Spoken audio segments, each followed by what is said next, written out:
Fuck.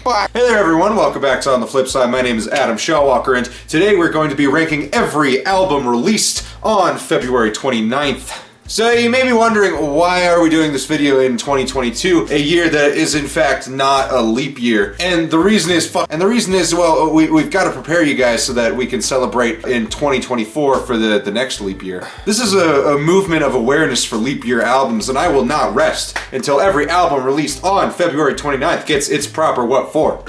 So the way I've done this is I have ventured into Wikipedia's list of albums released by date page and clicked on every leap year for as far back as they have organized a page listed by date. So we start with the year 1964, which is the earliest wiki page with an organized spreadsheet by date, and unfortunately we get a big fat zero amount of releases for 1964 on February 29th. Nada. Next year, 1968, we also have nothing. In fact, we don't see an album drop on February 29th until 1976 with Olivia NewtonJohn's Come On Over. So that's a nice hit for 1976, but we don't see another release again until 1988. And that year we have the Friends Experiment by The Fall, Kingdom Come by Kingdom Come, and Now and Zen by Robert Plant. 1992 and 96, big fat L's with absolutely no albums released on February 29th. Then in comes 2000 with 13 whole album releases. Coming in fucking clutch, we've got BTNH's Resurrection by Bone Thugs and Harmony, Get Some Go Again by Rollins Band, Hooray for Boobies by Bloodhound Gang, Live at the Greek by Jimmy Page and the Black Crowes, Machine of the Machines of God by the Smashing Pumpkins, MTV Unplugged by Shakira, Naked Self by The, One Endless Night by Jimmy Dale Gilmore, Passenger by Tara McLean, The Truth by Beanie Siegel,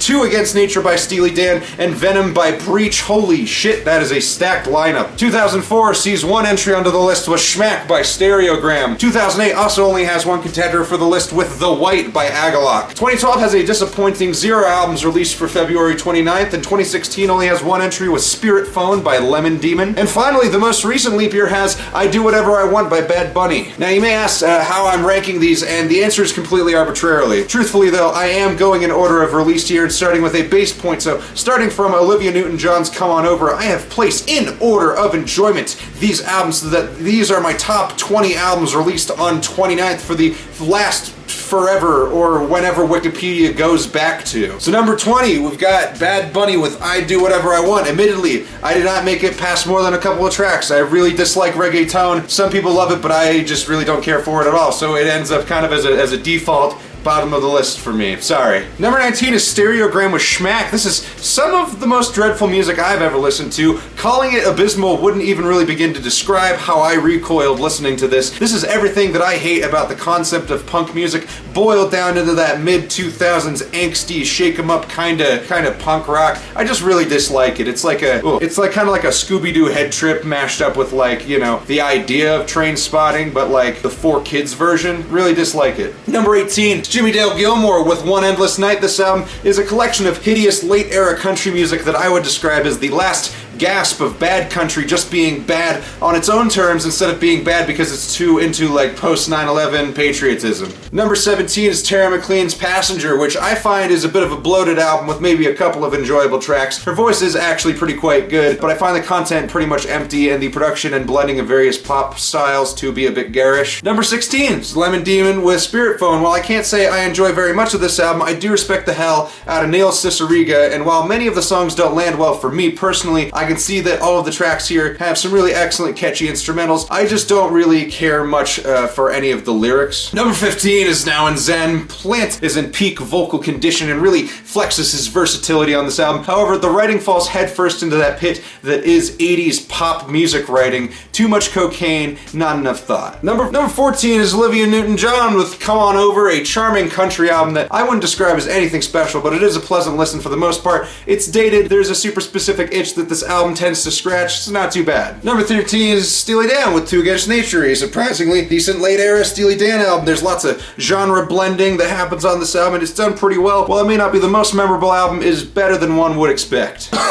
Number 12 is The with The Naked Self. I found this one to be pretty interesting to listen to, blending some weird noise styles with some kind of singer-songwriter and post-rock styles on this one. It just kind of baffled me a bit. Can't say I loved it, but it was a really neat listen. Number 11 is Kingdom Come with their album of the same name. Number 11 is Kingdom Come with their album of the same name. This is Boomer Rock by the Numbers. It's pretty fun and raucous, but it's kind of for a very specific mood, and honestly, I'm a little too young for it. It's just...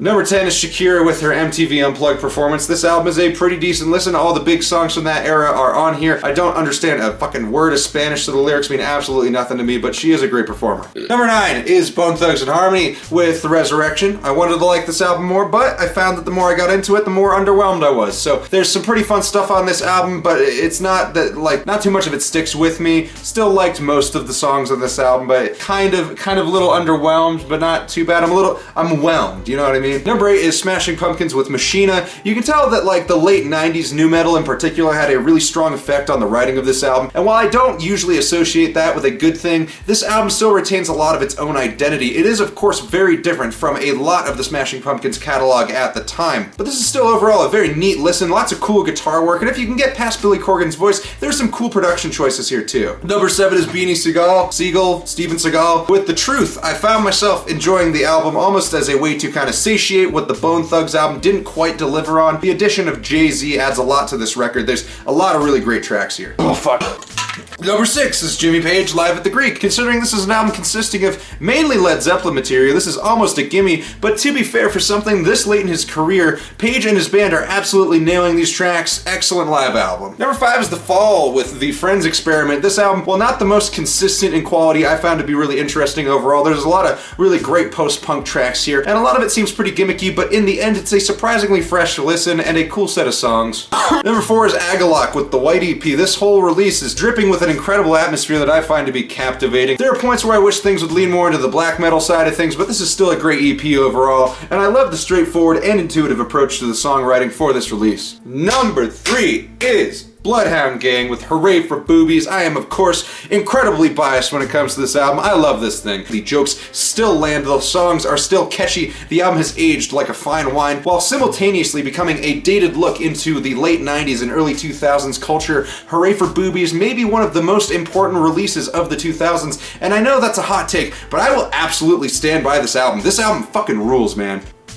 Number 2 is Get Some, Go Again by Rollins Band. This whole album is such a wild change-up for Rollins Band as a whole. With the departure of his longtime band and a new set of musicians coming into the picture, this album pushes Rollins creatively to do more, to slow down, to not only analyze, but also to let things a bit more loose, you know, into a controlled state of chaos and groove. I think there are many genres this release could lend itself to, but to pin it to any one would be a shirt that simply does not fit. The boundaries of this album are broad, and the enjoyment that this album brings me is immense. Listen to this album. Finally, we have number 1 with a bit of a surprise with Breach and their album Venom. Admittedly, I had no idea who these guys were when I began writing this video, but I have found that there's some really excellent hardcore on this record. It's not even the most high quality stuff, but this album is such a sleeper, man. I can't help but be fascinated by it. All of the sounds on this record are so ahead of their time. There's like Code Orange in this thing, there's some like Chat Pile in this thing, there's some sludge metal, there's some doom metal in here, and it's all this stuff just boiled down to a fine molten state and finally cast into a sharp-edged, heavy,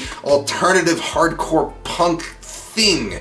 I think that this is a particularly great release, and I think you guys should all check it out if you haven't listened to it before. Anyway, that's pretty much the end of the video. I would like to make more of these top whatever videos for you guys with a silly bass concept, so leave a comment and let me know what you'd like to see next. Also, tell me what you thought of those albums. I'd love to hear everyone's thoughts and get some discussions going. And thank you all again so much for watching. If you enjoyed this video, please consider leaving a like on the video and subscribing to the channel. If you would like to support the channel further, maybe consider checking out my Instagram or my Reverb store. Links to those are in the description below. And thank you all so much again. We'll see you on the flip side.